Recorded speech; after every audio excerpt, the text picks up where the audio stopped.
अब रोना नहीं आता, वो पहले आता था। जैसे गुरु महाराज का ध्यान आता था मथुरा जाने के लिए, अब गुरु महाराज मथुरा में नहीं मिलेंगे तो अंदर से बहुत पीड़ा होती थी। धीरे धीरे करके आज हम उस स्थिति में कि वो रोना नहीं आता है हमको। और इन्होंने कहा कि हस्य से कंत न पाई या तिन पाया तिन रोए। हम कठोर होते जा रहे हैं, मन हमारा कठोर होता जा रहा है, समय बीतता जा रहा है।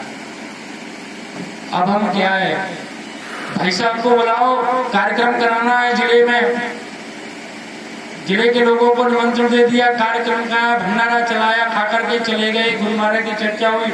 अगले ऐसा लगता है कि सारा इनका काम हम लोगों ने संभाल लिया, अच्छी तरह से संभाल लिया, तो फिर इनको कुछ करने की आवश्यकता कहाँ है। हम कई भागों में बटे हुए, ऐसा लगता है सब अपना अपना काम तरीके से कर रहे हैं, सब काम संभाल लिया है, तो फिर इनको क्या करना। लेकिन याद रखना गुरु प्रेमी भाई बहनों, 11 साल पहले हम जहां थे ना वही है। एक भी कदम हम आगे नहीं बढ़े और ना ही बढ़ सकते हैं, क्योंकि इन्होंने कहा है, सुबह सत्संग चल रहा था कि 33 करोड़ देवी देवता प्रसन्न कर लिए अहमदाबाद। वो चारों तरफ विमानों पर चढ़ करके पहरा दे रही है, और बीच में कहा तुम ढिढोरा पीट दो हिंदू और मुसलमान में, वो कह रहे मैं पैगाम सुना दूं। तो देवी देवता इनके अंडर में, सब कुछ इनके अंडर में। वैसे तो हम सब जानते हैं कि सब कुछ इन्होंने ही बनाया है, लेकिन यहाँ की मर्यादाओं को रखते हुए ध्यान में सब कुछ इनके अंडर में है। तो फिर कौन क्या कर सकता है। हम जोर भले ही लगा लें, बात वही आती है गियर वाली, जब गियर पट जाता है तो गाड़ी कहीं नहीं जाती।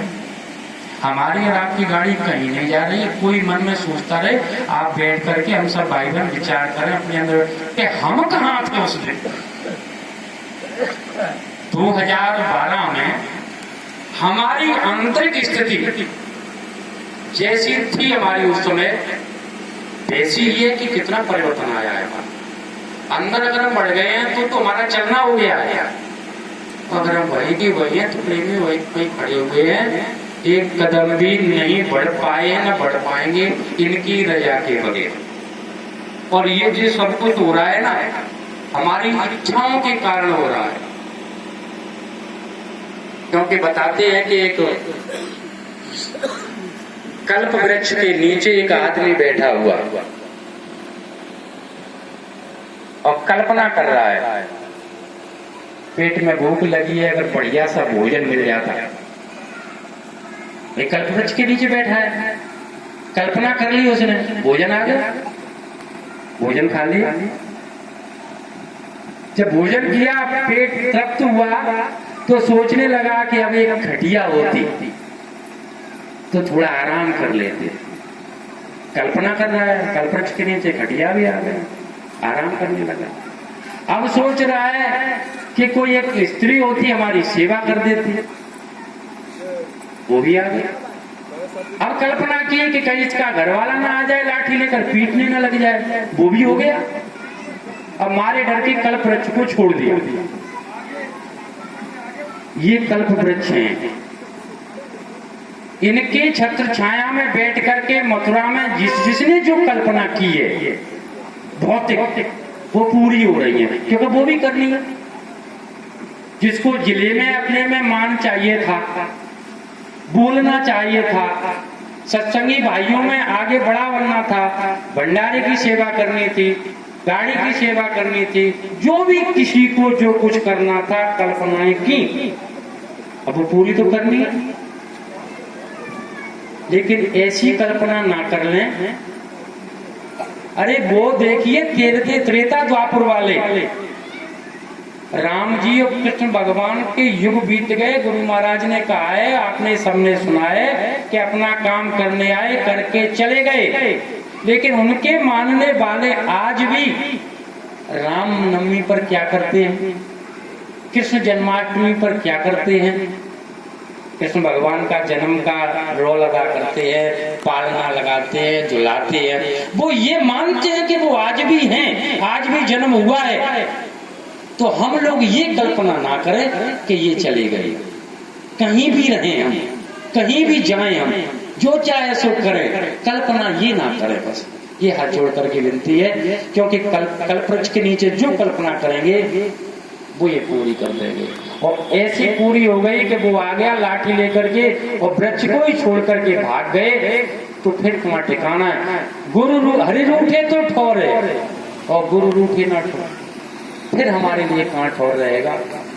हमारी जो भी भावना है, जो भी हो रहा है हमारी संगत के अंदर, लेकिन हम लोग कुछ बदलने का प्रयास करें, कुछ हम लोग बदलने का प्रयास करें। हमारी जैसी भावना होगी, सामने वाले के अंदर से वो भावना निकल करके आती है, ये भी फैक्ट है। एक राजा अपने मंत्री को लेकर के भेष वैसा ही था, राजा जैसा था, कहीं चलो शहर घूम करके आते हैं। घूमने के लिए शहर में जाता है और एक दुकानदार के सामने खड़ा हो जाता है। दुकानदार राजा को देखता है, राजा दुकानदार को देखता है। तो राजा ने मंत्री से कहा कि मंत्री, मेरी इच्छा ऐसी हो रही है कि इस दुकानदार को फांसी पर चढ़ा दूं। उसने कहा, महाराज इसने क्या गलती की है कि मेरी इच्छा हो रही है। मंत्री समझ गया कोई ना कोई मामला है। रथ को कि हाँ महाराज वो देखेंगे और आपकी इच्छा है, जैसा आप कहेंगे वैसा होगा। रथ आगे बढ़ा दिया, महल में ले गया। मंत्री ने अपना भेष बदला, दुकानदार के सामने पहुंच गया कि भैया हमने सुना है कि आज राजा आया था। कही हाँ भैया आया था। तुमने देखा? अरे कि मेरी दुकान के सामने ही खड़ा था। तुमने देखा कि खूब अच्छी तरीका से राजा ने मुझे देखा, मैंने राजा को देखा। तो तुम मन में क्या सोच रहे थे? वो दुकानदार डर गया। अरे कि भैया ऐसा आप क्यों पूछ रहे हो? कि नहीं मुझे बताइए आप मन में क्या सोच रहे थे? कि मैं सच बता दूंगा तो आप राजा को बता देंगे और राजा मुझे फांसी पे लटका देगा। कि मैं नहीं बताऊंगा, तू मुझे बता दे क्या सोच रहा था? कि मैं ये सोच रहा था कि ये राजा मर जाएगा, क्योंकि मेरी चंदन की लकड़ी बेचता हूं तो महीने में 2 महीने में थोड़ा बहुत बिकता है, कम आमदनी है, परिवार का पालन पोषण नहीं होता। अगर राजा मर जाएगा तो कितनी लकड़ियां बिकेंगी? राजा को जलाया तो चंदन की लकड़ी में जाएगा, ढेर सारा पैसा आएगा, मेरे परिवार का पालन पोषण अच्छी तरह से हो जाएगा। मैं ये सोच रहा था। मंत्री बात कही भैया कहना मत राजा से कि नहीं कहूंगा। मंत्री चला गया और पुनः अपना वेश राजकीय वेश धारण किया और दुकानदार के पास आ गया कि भैया कि हाँ कि राजा ने आज आदेश दिया है कि 10 किलो चंदन की लकड़ी रोज आपको राजमहल भेजनी है और चंदन की लकड़ियों में यज्ञ हुआ करेगा देश की खुशहाली के लिए। अब वो दुकानदार सर ठोक रहा है, अरे भगवान मुझे माफ करना, अगर राजा मर गया तो कितनी बिकेंगी? राजा होगा 1.5 कुंटल का, 2 कुंटल का, लेकिन 10 किलो लकड़ी रोज बिकेंगी। राजा जिएगा 50 साल तो कितनी, मेरी तो पीढ़िया ही है। अरे भगवान मेरे राजा को 100 साल नहीं 200 साल जिंदा रखना। अब वो भगवान से प्रार्थना कर रहा है अंदर से। अगले दिन राजा को बिठा करके मंत्री